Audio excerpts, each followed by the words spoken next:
오늘 거래소와 코스닥의 음선은 7월 4일의 저점도 깨랑률이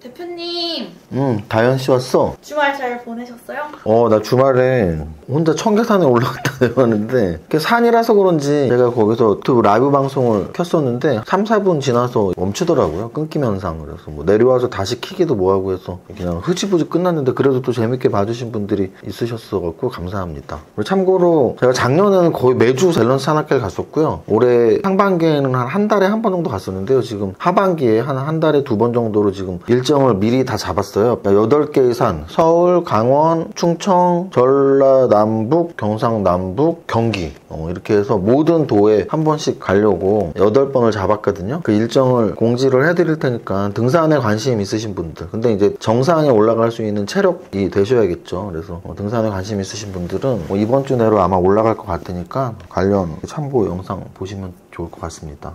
근데 진짜 시간이 빠른 것 같아요. 저 같은 경우는 지금 유튜브는 매일 하지만 시간 가는 줄 모르죠. 매일 하니까. 근데 이제 한 달에 한 번씩 오프라인 성장주의 투자로 포트폴리오 강의를 매월 초에 하고, 그리고 이제 둘째 주 목요일 날 선물 옵션 강의를 지금 매월 개강을 지금 2번을 이미 했는데, 그러니까 한 달에 2번 제가 오프라인 강의를 하는 거죠. 근데 벌써 다음 주 토요일이면 또 9월 강연회더라고요. 그래서 지금 오늘 아마 제가 알기로는 멤버십 회원님들 대상으로 커뮤니티에는 올라간 걸로 알고 있는데, 지난달처럼 만약에 정원이 안 차면은 한 번 더 한 30분 이 정도로 공지를 할 거고요. 만약에 정원이 다 차면은 공지는 못 드리고 멤버십 이상 회원님들이 듣는 걸로 이렇게 하겠습니다. 그래서 여러분들께서 시간 관리를 어떻게 하고 어떻게 일상생활을 해나가는지 모르겠는데, 저 같은 경우는 그래도 주식 투자자니까 좀 시간을 좀 쪼개서 잘 쓰는 편이긴 하거든요. 근데 이번 주 주말에 청계산 갔다 와서 좀 기분은 되게 좋았습니다. 태어나서 처음 가봤어요. 혼자서 산 정상에 올라간 건 둘째치고 혼자서 산을 간 건 처음이에요. 그래서 내가 살면서 이렇게 혼자 하는 걸 되게 두려워했었나 라는 생각은 들더라고요. 수업 시작합니다.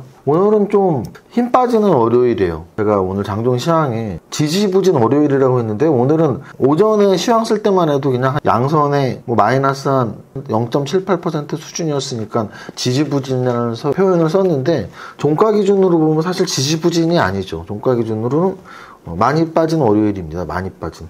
얼마나 많이 빠졌니 했을 때 월요일 장치고 꽤 많이 빠졌어요.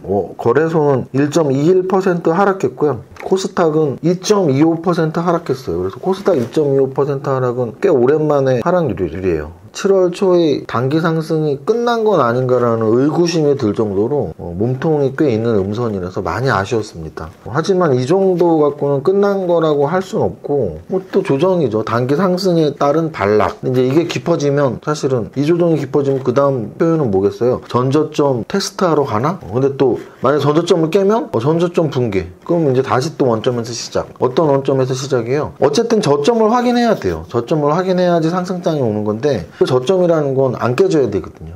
근데 지금 7월 4일 날의 저점이 안 깨질 확률이 꽤 높았는데, 오늘 거래소와 코스닥의 음선은 7월 4일의 저점도 깰 확률이 또 생기네 정도. 전저점 깨러 가면은 전저점 테스트 하러 간다, 또는 전저점을 깨면 다시 원점에서 시작, 이런 표현을 쓰면 되고요. 내일부터라도 잘 마무리가 되면 좋은 거죠. 매일 오를 수는 없으니까. 그것도 상승장이 매일 오르는 게 아니고 하락장이 그때 반등장이기 때문에 지금은 매일 오를 수 없는 건 당연한 겁니다.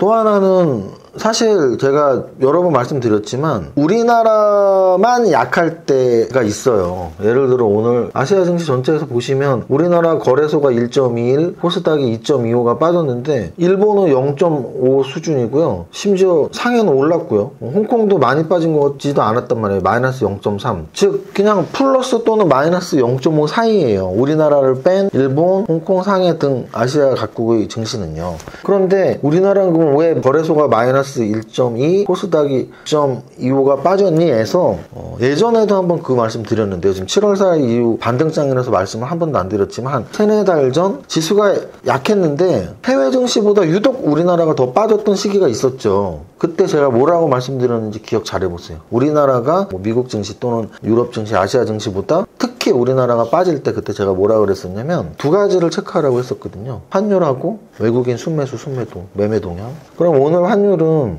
13.9원이 올라서 지금 1340원까지 올라왔거든요.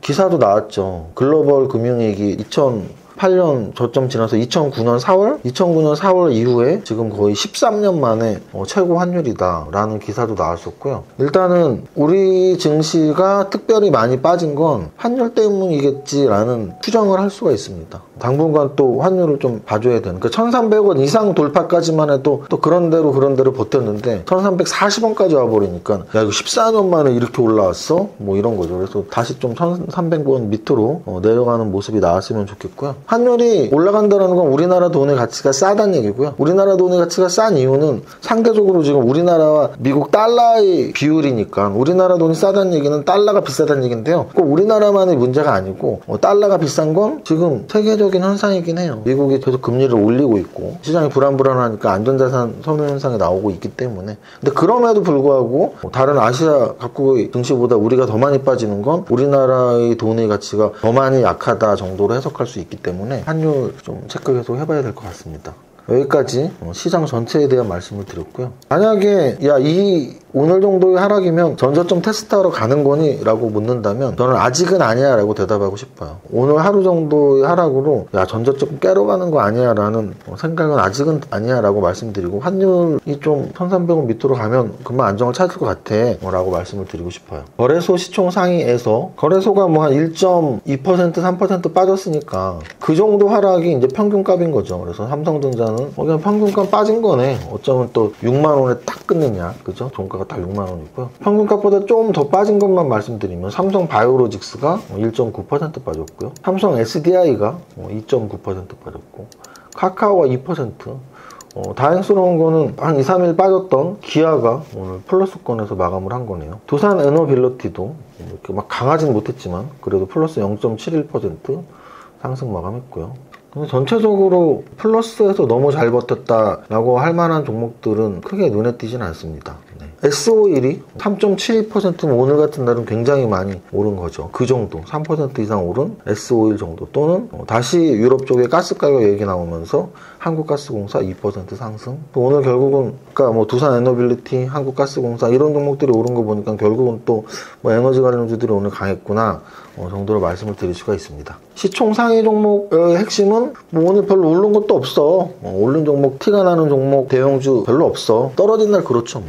자, 그 다음 오늘 거래대금 상승 종목 한번 보면 일단은 삼성전자 5천억 정도 거래됐고요. 오늘 지수가 많이 움직였으니까 지수 관련 ETF들이 좀 움직였고, 대성하이텍이라는 종목이 오늘 첫날 신규 상장된 종목인데 2천억 정도 거래됐습니다. 근데 대성하이텍은 시총이 2천억이에요. 2천억짜리가 첫날 2천억 거래되고 10% 오른 거는 진짜 못 오른 거예요. 보통은 2천억짜리가 한 500억, 1000억 거래되면 상 찍거든요. 그래서 야, 몸통만큼 거래됐는데 10%밖에 못 올랐어? 이런 아쉬움이 나는. 한일사료 같은 경우는 당연히 비료사료주, 오늘 에너지 관련주, 곡물가 관련주 이런 애들이 많이 올랐다고 보시면 되고요. 세비캠 같은 경우는 최근 상장주인데 이렇게 가는 애들이 무섭다 그랬죠. 그래서 폐배터리 관련주고, 신규 상장주에서는 세비캠, 성일하이텍이 있고, 기존 종목 중에서는 코스모화학, 에코프로 뭐 이런 정도의 종목 보시면 된다고 말씀드렸습니다. 미래생명자원도 역시 사료비료. 그래서 오늘 돈이 많이 어디에 몰렸니 해서 사료비료가 개별주에서는 좀 움직임이 나왔고, 또는 신규 상장주에서 대성하이텍이나 세비캠 정도가 나왔다 정도예요. 장이 좀 불안하고 지수가 빠졌기 때문에 특별한 업종 테마가 움직인 게 아니고, 원래 여러 번 울고 먹었던 곡물 관련주들, 비료사료 곡물 관련주들, 또는 장안 좋을 때 움직이는 신규 상장주들, 이렇게 보시면 될 것 같습니다. 탑 30 종목 보시면 이게 상승 30위가 지금 자이글이거든요. 자이글이 뭔지 알아? 이글 자이글. 이글이 무슨 소리야? 불탄다. 고기 굽는 소리잖아. 홈쇼핑인가? 뭐 그런 데서 이렇게 삼겹살 굽는 냄새 안 나고 생선이랑 살림용품이 있는데 그 만든 회사가 자이글이죠. 뭐 이름이 되게 웃겨서 이게 상승률 30이거든요. 근데 상승률 30위가 지금 상승률이 5%밖에 안 돼요. 지수가 뭐 코스닥이 2% 이상 빠졌으니까 5% 이상 오른 종목이 30개. 그러면은 못 보고 하면 이런 거 공략해봐야 하루에 2, 3% 벌거든요. 근데 이게 지금 2천 종목 중에 30등에 들어서 5%가 올라간 거니까 한마디로 진짜 먹을 게 없는 장세인 거죠. 약세장의 특징이긴 해요. 그러면 오늘 상한가도 한 종목도 안 나오고 상한가가 뭐야. 최고 많이 오른 애가 16%예요. 상한가도 안 나오고 먹을 것도 없었고. 그래서 뭐 특징주만 좀 살펴보면 아까 말씀드렸지만 뭐 미래생명자원이랄지 뭐 대주산업이랄지 한일사료랄지 이런 건 곡물가 관련주, 비료사료 관련주. 세빛캠은 아까 말씀드렸지만 신규 상장 주면서 폐배터리니까 폐배터리 관련주 보자고 말씀드렸고. 재밌는 것은 시디즈. 시디즈. 제가 이거 자랑했잖아요. 시디즈. 의자를 제가 2개를 샀단 말이에요. 하나는 아직 집에서 라이브 할 때 보여드릴 건데 캡틴 아메리카 의자를 샀어요. 그래서 집에 있는 게 어벤져스 히어로들 중에 뭐 헐크, 아이언맨, 뭐 토르 다 있잖아요. 아이언맨을 좋아해요. 히어로물 어벤져스 말고 다른 히어로 중엔 배트맨을 제일 좋아하고. 배트맨 멋있지 않아요? 제 차도 색깔이 약간 무광 차라서 처음 본 친구들이 막 배트맨 차 같다고 막 하긴 하는데, 이 말씀을 왜 드렸냐면 캡틴 아메리카는 그렇게 좋아하지 않았는데 의자는 아이언맨 의자보다 캡틴 아메리카 의자가 또 멋있더라고요. 그래서 집에서 라이브 할 때 한번 보여드리겠습니다. 어쨌든 제가 시리즈를 추천한 것도 아니고 관심도 없었어요. 근데 이 의자 말하고서 이렇게 올라가는 게 너무 신기하잖아요. 근데 이제 예전 신문에서 본 기억이 나서 다시 이렇게 봤더니 이게 이제 10일이니까 일주일 전 기사예요. 그래서 내 몸에 맞춘 듯 시팅테크 의자에 꽂힌 2030 CDG 사무용 의자 판매 늘어 보급형 T52호 고가 T80 있기. 이게 고가 T80에서도 제가 가장 비싼 마블 콜라보 의자거든요. 이렇게 기사에 나왔었던 거죠. 이게 바로 생활 속의 종목 발굴법이라는 거죠. 저만 CDG 의자에 관심이 있었던 게 아니고 지금 2030 세대에서 야, 의자 하루 종일 의자에 편하게 앉아 있는 게 중요한데 하면서 이제 고가 의자를 선호한다라는 거죠. 생활 속의 종목 발굴법이 별게 아니다. 내가 산 것 중에 이거 괜찮네. 이 회사 요즘 매출이 늘어나나? 찾아봤더니 이런 기사도 나오고. 설명을 한번 드리려고 또 말씀드려봤습니다.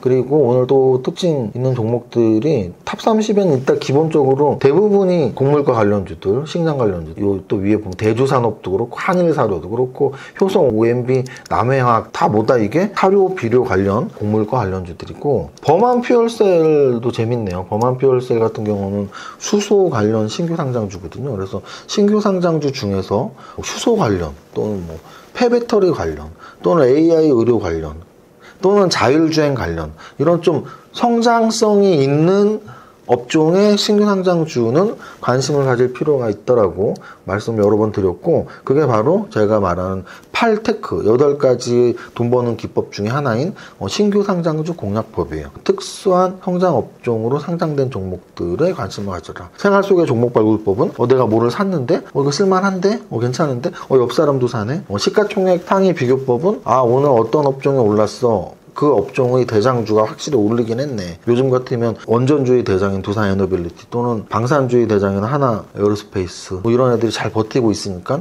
방산주, 태양광, 원전 이런 애들이 잘 간다라고 이해할 수 있는 게 바로 시가총액 비교법. 또는 종목을 이제 막 매수하려고 할 때 재무제표도 보고 차트도 보고 재료도 보는 게 바로 삼박자 투자법. 강연회에서 시범을 보일 테니까 어떻게 종목 선정을 하는지 일단 커뮤니티에 여러분들이 멤버십 회원님들 한번 신청을 해보시기 바랍니다. 여기까지 정리하면 될 것 같아요. 다현 씨랑 함께 장은 떨어졌지만 텐션 약간 높여서 첫 번째 줄만 시작. 나는 10년 안에 100억 부자 될 거야. 여기까지 하겠습니다. 파이팅! 이세무사의 장중시황은 밸런스 투자 아카데미 텔레그램을 통해 받으실 수 있습니다. 안녕하세요, 이정윤 세무사입니다. 월요일 오전 장중시황입니다. 전주 금요일 미증시 하락했기에 오늘 우리 증시 개파락 출발했지만 현재 단기 상승 추세치고 개파락이 꽤나 컸기에 장중 반등 시도하며 양선 전환 시도 중입니다. 현재 거래소는 마이너스 0.76%로 양선 전환, 코스닥은 마이너스 0.94%로 아랫꼬리 달고 양선 전환 시도하고 있습니다. 오늘도 그럼에도 불구하고 장세네요. 미증시 하락하고 잭슨홀 부담감 솔솔 나오는 시점에 장중 반등이 꽤나 강합니다. 하지만 일주일 이상의 매물벽이 쌓여있어 그리 강한 반등 기대할 수 없는 게 현실이네요. 거래소 2,500 이상 안착해야 시장이 조금 편안해질 듯합니다. 오늘 거래소 시총 상위 종목은 전체적으로 조정받는 가운데 SOL이 5%대 급등하고 있으며 삼성 엔지니어링, 한국가스공사, 포스코 인터내셔널 등 2%대 상승 나옵니다. 코스닥 시총 상위에서는 에코프로비엠, HLB 등 몇몇 종목 소폭 상승하고 있으나 전체적으로 조정을 받고 있는 종목이 대다수네요. 전체 종목 상승률에서는 상한가 종목 없이 상승률 30위권 5%대 상승 나오네요. 단기 매매로 수익 내기 매우 힘든 날이라는 뜻입니다. 한탑, 대주산업, 미래생명자원, 남해화학, 고려산업 등 비료사료 관련주들 강세가 돋보이며 일부 제약 바이오주 선별적 상승 나오고 있지만 주도주를 잡아내기 굉장히 힘든 하루입니다. 여기까지 정리합니다. 오늘의 한 줄평 지지부진 월요일 우당탕탕 우영우 오마주 느낌 모두의 성공투자 화이팅!